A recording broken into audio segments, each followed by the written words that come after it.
Exantema súbito, conocido también como roceola infantil, sexta enfermedad o pseudorubiola.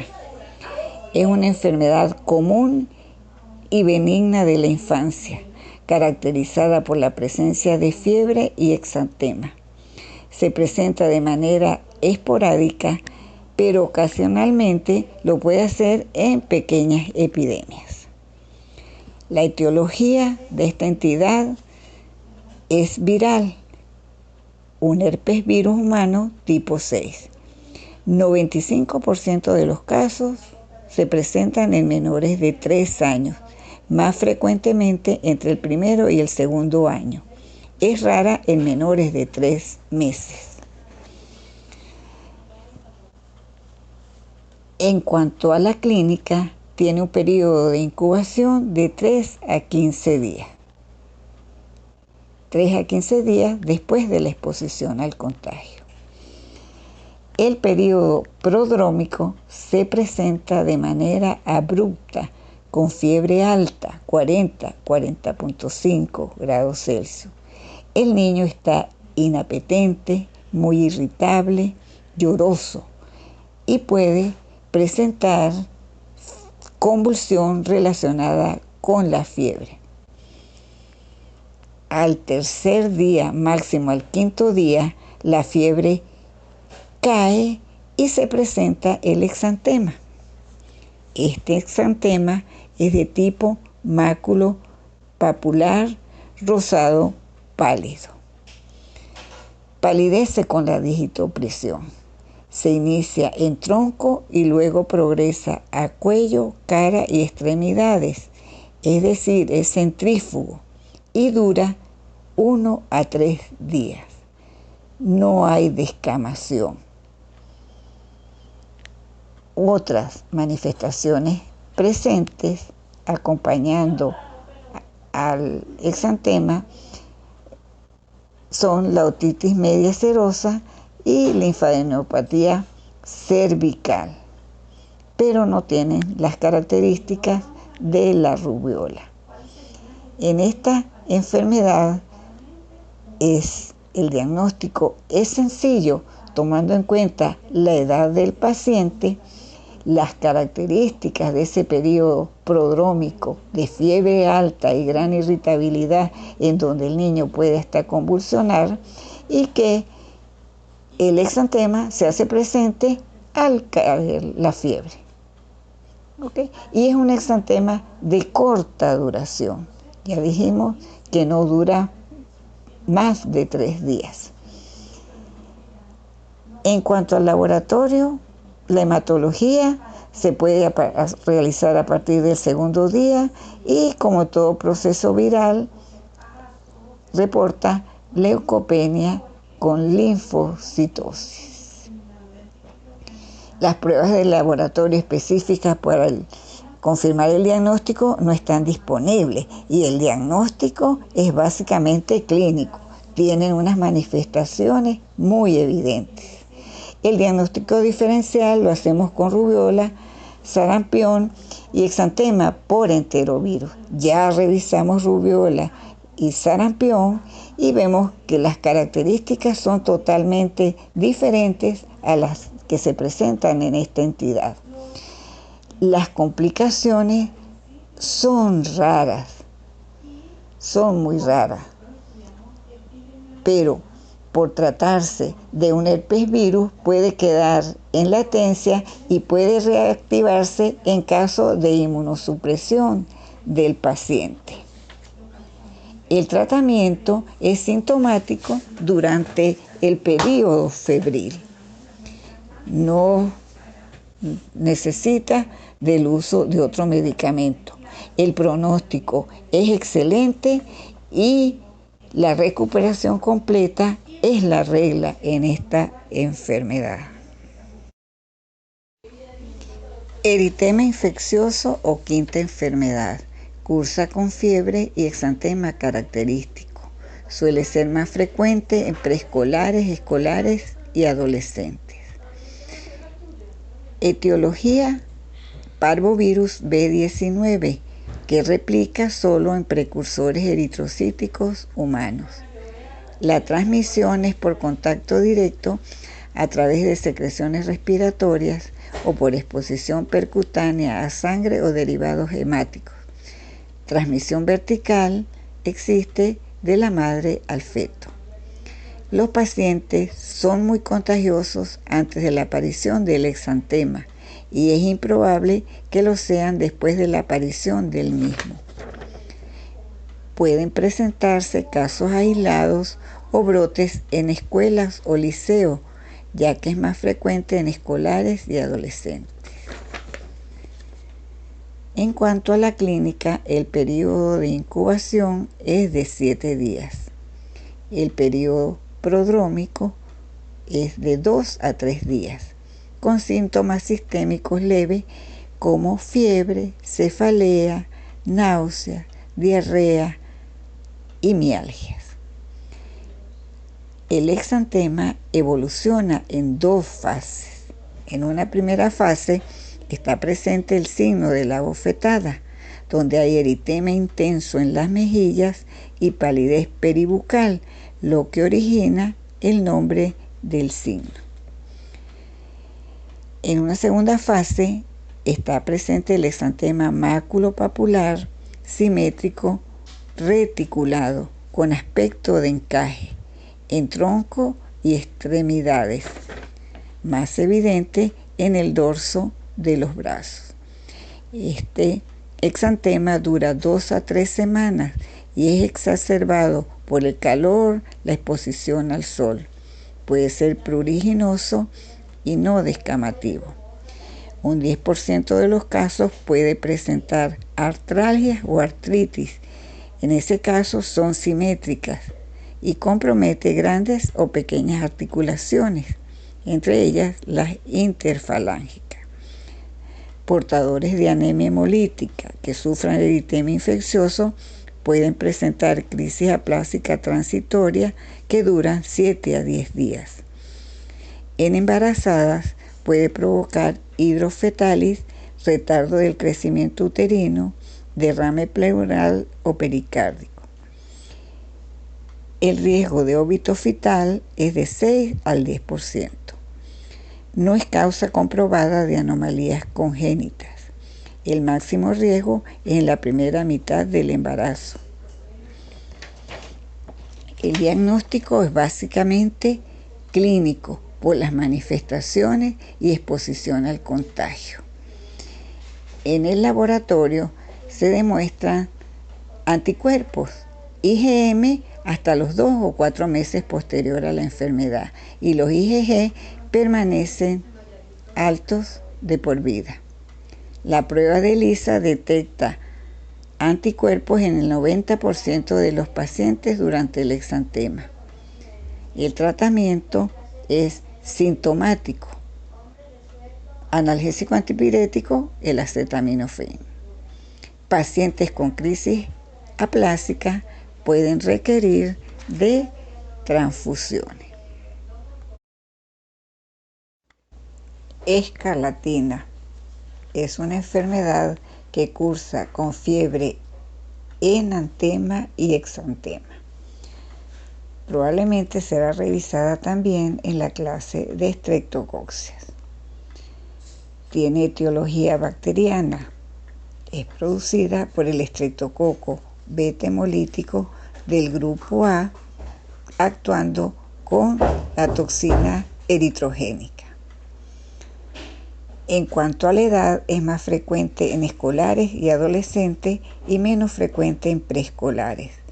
La transmisión es por contacto directo con personas que cursan con faringoamigdalitis estreptocóxica a través de las secreciones respiratorias. El periodo de incubación es corto, de 12 horas a 4 días. En cuanto a la clínica, presenta fiebre alta de inicio súbito, 39, 40, 40.5 grados. Hay además odinofagia, dolor abdominal y vómitos. Está presente en ese momento la congestión e hipertrofia de las amígdalas con presencia de un exudado que puede ser puntiforme o en capa. Hay edema de la úvula y petequias en la misma. La lengua, en un periodo inicial, tiene aspecto blanquecino con hipertrofia de las papilas, determinando lo que llamamos la lengua en fresa blanca. Luego esa capa blanquecina desaparece y queda una lengua enrojecida con hipertrofia de papila que constituye la lengua en fresa roja. Acompañando a estas manifestaciones, el ganglio amigdalino es palpable y es doloroso. En 8 a 48 horas de iniciado las manifestaciones amigdalares, aparece el exantema en la cara, con mejillas enrojecidas y palidez peribucal. Es el signo de Filatov. Luego progresa en horas o 2 días máximo a tronco y extremidades. Allí tiene un aspecto eritémato maculopapular y al palparlo es áspero como papel de lija. En los pliegues de flexión antecubital, axilar e inguinal, el exantema es más evidente y puede tener un puteado petequial, formando unas líneas transversales que corresponden al signo de Pastia. Al 5.º día, el exantema presenta descamación en la cara y esa descamación progresa luego a tronco y extremidades. Es una descamación diferente a la del sarampión porque los colgajos de la piel tienen mayor tamaño y en los dedos la descamación puede ser típica con el molde del dedo que se descama completo. Esa descamación puede estar presente 2 o 3 semanas después, cuando puede presentarse alguna de las complicaciones de la enfermedad y permite el diagnóstico, como es en la glomerulonefritis postestreptocócica. La escarlatina puede ser leve, moderada o grave. En esta última, el paciente tiene aspecto tóxico o séptico. Este elemento es importante a tener en cuenta. Kawasaki o enfermedad de Kawasaki o síndrome ganglionar mucocutáneo. Fue descrita por primera vez en Japón. Es una vasculitis multisistémica exantemática febril de importancia porque alrededor del 20% de los niños no tratados presentan anormalidades de las coronarias. En cuanto a la etiología, se desconoce la causa. Las características epidemiológicas y clínicas sugieren etiología infecciosa. El 80% de los casos se presenta en menores de 5 años. 50% de esos niños son menores de 2 años. En mayores de 8 años es rara. No hay evidencia de transmisión interpersonal. En países con estaciones definidas es más frecuente en invierno y en primavera. En nuestro país, en cualquier época del año. Se desconoce el periodo de incubación. Clínica. Presenta fiebre alta el paciente, 39, 39.5 o 40 grados Celsius. Esta fiebre tiende a tener un curso prolongado, es mayor a 5 días. Puede acompañarse de 1. Inyección conjuntival vulvar bilateral sin exudado. 2. Boca y faringe eritematosa con lengua aframbuesada, labios rojos y fisurados. 3. Exantema eritematoso generalizado polimorfo. Puede ser maculopapular o escarlatiniforme. 4. Cambios en el segmento distal de los miembros, con induración de las manos y los pies, y eritema palmar o plantar. Hay descamación periungal muy característica y también en la región inguinal. 5. Linfadenopatías cervicales agudas no supuradas. El diagnóstico de Kawasaki clásico o completo se hace cuando el paciente presenta fiebre con una duración mayor a 5 días y por lo menos 4 de las manifestaciones ya mencionadas. Con menos de 4 y la presencia de fiebre mayor a 5 días, se considera Kawasaki incompleto. El paciente puede presentar irritabilidad, dolor abdominal, diarrea y vómitos. Son características asociadas. Otros hallazgos son uretritis que condiciona piuria estéril, uveitis, disfunción hepática leve, artralgias y meningitis aséptica. Es muy importante el compromiso cardíaco. Puede haber derrame pericárdico, miocarditis y lesión de las coronarias. El Kawasaki es la primera causa de cardiopatía adquirida en niños. Todo niño con fiebre de causa desconocida, con duración igual o mayor a 5 días, en asociación con 2 o más de las manifestaciones mencionadas, se considera Kawasaki incompleto.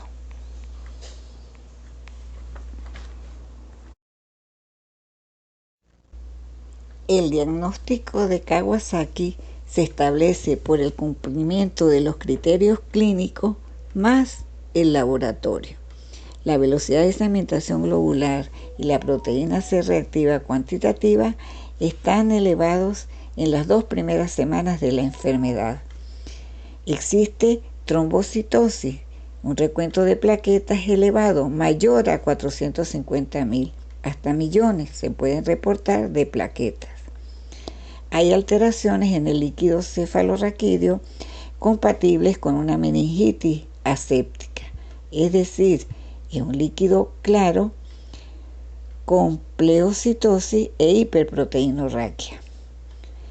El ecocardiograma, que es obligatorio realizarlo ante la sospecha de Kawasaki, permite detectar anormalidades en las coronarias en más del 20 a 25% de los pacientes no tratados en los primeros 10 días del inicio de la fiebre.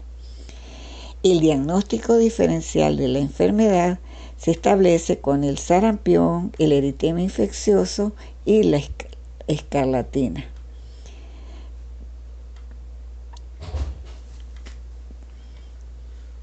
Y también se hace diagnóstico diferencial en infecciones por adeno y enterovirus y con el Stevens-Johnson. El tratamiento requiere del uso de ácido acetil salicílico, aspirina e inmunoglobulina endovenoso. Va dirigido a reducir la inflamación del miocardio y de las arterias coronarias y prevenir la trombosis de las mismas. La aspirina se utiliza en dosis de 80 a 100 miligramos por kilogramo de peso día, vía oral cada 6 horas. Controlada la fiebre por 5 días, se disminuye la dosis a 3 a 5 miligramos por kilogramo de peso día. Si no se detectan anomalías en las coronarias, se mantiene así por 6 a 8 semanas. La inmunoglobulina se utiliza, la inmunoglobulina intravenosa, 2 gramos por kilogramo de peso en una dosis a cumplir en 12 horas en los primeros 10 días de la enfermedad. En esta enfermedad es obligatoria la interconsulta con el cardiólogo, tanto para la atención como para el seguimiento del paciente. Y también de interconsulta con cardiología, porque estos pacientes pueden presentar uveitis. Continuando en la descripción de las enfermedades exantemáticas, vamos a referirnos a la varicela, que es una enfermedad viral aguda altamente contagiosa y presenta un exantema pápulo-vesicular característico. El virus de la varicela zoster es su agente etiológico, pertenece a la familia herpes. En la epidemiología de la enfermedad decimos que tiene distribución universal con mayor incidencia en niños no vacunados. Todos los grupos etarios no vacunados son susceptibles. El reservorio es el hombre infectado. La transmisión es por contacto directo a través de las secreciones nasofaringeas y del líquido de las vesículas. In útero se transmite por la viremia materna. Indirectamente también puede transmitirse por objetos recientemente contaminados. Predomina esta enfermedad en preescolares y escolares menores de 10 años, pero no escapan de presentar varicela los adolescentes no vacunados y expuestos al contagio. La transmisibilidad va desde 7 días antes de aparecer la erupción hasta que todas las lesiones llegan a la fase de costra. En cuanto a la clínica, el periodo de incubación es de 10 a 21 días, en promedio 14 días, 2 semanas. Como síntomas generales, en el periodo prodrómico está fiebre, malestar, cefalea e inapetencia. Estos preceden en 24 horas al exantema, es decir, la enfermedad tiene un periodo prodrómico corto, 1 a 3 días. El exantema es pruriginoso. La lesión básica es una vesícula superficial que se rompe fácilmente, tiene un diámetro aproximado de 2 a 3 milímetros y está rodeada de un halo eritematoso. Evoluciona en horas de mácula, pápula, vesícula a costra. Aparece en brotes por 3 a 4 días. Se inicia en tronco, progresa a cara y extremidades, respeta palmas y plantas y es más profuso en la región proximal de los miembros, parte inferior de la cara y región superior del tórax. Aparece también a nivel de las mucosas. Este hecho de que la lesión evoluciona en el curso de horas de la fase de mácula, pápula, vesícula a costra y de que se presenta en brotes por 3 o 4 días, determina lo que se llama el pleomorfismo regional, es decir, en una misma zona de la piel se encuentran lesiones en diferentes fases evolutivas. La fiebre en los menores oscila entre 38 a 38.5. Pero a mayor severidad del exantema, la temperatura es mayor. Y también a mayor edad, sobre todo adolescentes y adultos jóvenes, la fiebre es alta, 39 hasta 40 grados, y se presentan más de 4 brotes. Inclusive pueden presentarse 7 brotes. La varicela puede presentar complicaciones. Una de ellas es la sobreinfección bacteriana de las lesiones. El virus de la varicela puede producir neumonía y encefalitis más asociada a pacientes inmunocomprometidos. Puede producir mielitis transversa, neuritis periférica, síndrome de Reye si el paciente recibe aspirina. Otras complicaciones son la glomerulonefritis, la púrpura trombocitopénica, Guillain-Barré y queratitis. El virus queda latente en ganglios y raíces posteriores y en pares craneales y puede reactivarse como zóster en edades posteriores. El diagnóstico es fundamentalmente clínico. Las características del exantema son muy evidentes, el pleomorfismo regional. También debe estar presente el antecedente de exposición al contagio en un paciente no inmunizado.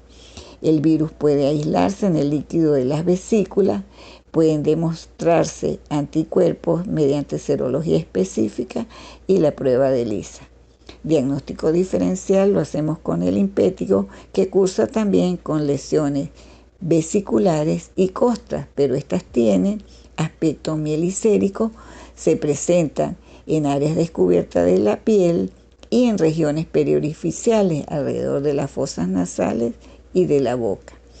Hacemos diagnóstico diferencial también con el prurigo por picaduras de insectos, con la escabiosis, ya que en esta existen micropápulas que se describen las típicas lesiones en surco y escoriaciones por el rascado. Además, hay la presencia de lesiones en otros miembros de la familia. También hacemos diagnóstico diferencial con la dermatitis herpetiforme y con la enfermedad mano-boca-pie que vamos a describir posteriormente. El tratamiento es sintomático, uso de acetaminofén y el antihistamínico para el prurito. Se deben evitar los salicilados, guardar la debida higiene personal y uñas cortas. No uso de plantas tópicas. El tratamiento preventivo es muy importante. Existe la vacuna específica a partir del año de edad y se cumplen 2 dosis. En adolescentes y adultos jóvenes, las manifestaciones en la enfermedad son importantes. La fiebre es alta, la cefalea es intensa, ya no son 3 o 4 brotes, pueden ser hasta 7 brotes y el paciente puede presentar signos meningios y compromiso del estado general. Y en ello, en los adultos, es fácil que se presente o es frecuente la complicación con neumonía. En los casos de que se requiera un tratamiento específico, puede utilizarse aciclovir, fanciclovir o valaciclovir. Esto es en los casos graves, en pacientes que ya recibían tratamiento con salicilados y presentan la enfermedad, o en los que recibían tratamiento con corticosteroides y presentan la enfermedad. Se debe iniciar lo más próximo al inicio de la enfermedad, antes del tercer día. Dosis de la aciclovir, 80 miligramos por kilogramo de peso día, dividido cada 6 horas por 5 días. La dosis máxima, 3.200 miligramos día. El niño no debe ir a la escuela o guardería hasta que todas las lesiones lleguen a la fase de costra. Enfermedad mano-boca-pie. Es más frecuente en lactantes y preescolares. El agente etiológico son el Coxsackie A16 y el enterovirus 71. La transmisión es fecal-oral. Tiene un periodo de incubación la enfermedad de 4 a 6 días. En la fase de pródromos, la fiebre está presente, hay malestar general e inapetencia y manifestaciones gastrointestinales como la diarrea y el vómito. El exantema se caracteriza por la presencia de máculas, pápulas y vesículas en mano, pie, boca y área del pañal. Hay eritema en brazos y piernas. El diagnóstico diferencial lo planteamos con la varicela. En la enfermedad mano-boca-pie hay vesículas, pero no llega a la fase de costra y no evoluciona en brotes y tienen esa localización característica. Lo hacemos también con el síndrome de Giannotti-Crosty, donde hay múltiples pápulas y máculas eritematosas. Con el exantema laterotorácico unilateral que tiene etiología viral. Lo hacemos con la gingivoestomatitis herpética y con la herpangina. Aquí, en estas dos enfermedades, hay presencia de lesiones en la boca. En el caso de la gingivoestomatitis herpética, están presentes las lesiones en paladar blando, mucosa de los carrillos, en las encías y en los labios. En la herpangina están solo a nivel del velo del paladar y en la orofaringe. El tratamiento de la enfermedad es sintomático, manejo de la fiebre, aseo corporal y bucal. Ante la presencia de lesiones numerosas en la boca, evitar alimentos ácidos y muy calientes. Y se puede utilizar medicamentos tópicos a nivel cuando las lesiones están en la boca, como productos a base de benzidamina que vienen para uso tópico.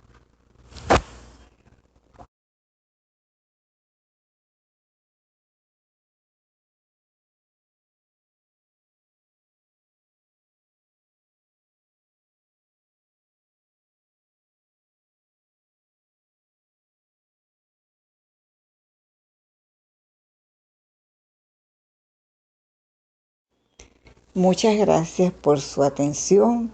Esta clase es un cuanto larga. Traté de resumirla sin dejar fuera los detalles más importantes que les permitan llegar a realizar el diagnóstico de estas enfermedades exantemáticas propias de la infancia. Estoy a la orden para responder sus preguntas y pueden revisar textos de pediatría como el Nelson, el Meneyelo, infectología pediátrica de Cumate o de González Saldaña.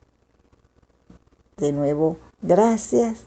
Y aquí una vista de mi terruño querido, Mérida.